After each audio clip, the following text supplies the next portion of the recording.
ये है एफ&डी का T68 जो कि 5 दिन हो गए मैं इसको यूज़ करते हुए। तो आज हम इसका इंडोर टेस्ट करने वाले हैं। तो बाद में हम इसका आउटडोर टेस्ट करेंगे, अभी हम इसका इंडोर टेस्ट करेंगे। तो देखते हैं इंडोर में कैसा साउंड होता है।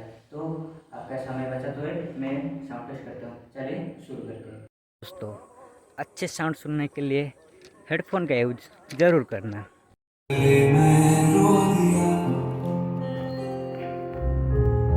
जो सिर्फ मेरा था, सिर्फ मेरा।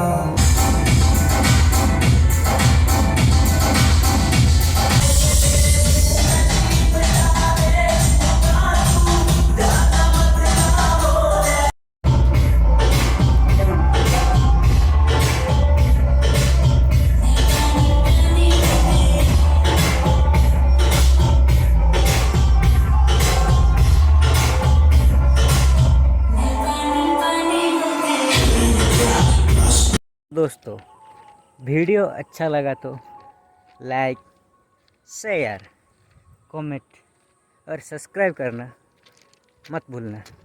तब तक के लिए हंसते रहो, हंसाते रहो। Love mother, respect, peace. फिर मिलेंगे चलते चलते। तब तक के लिए बाय।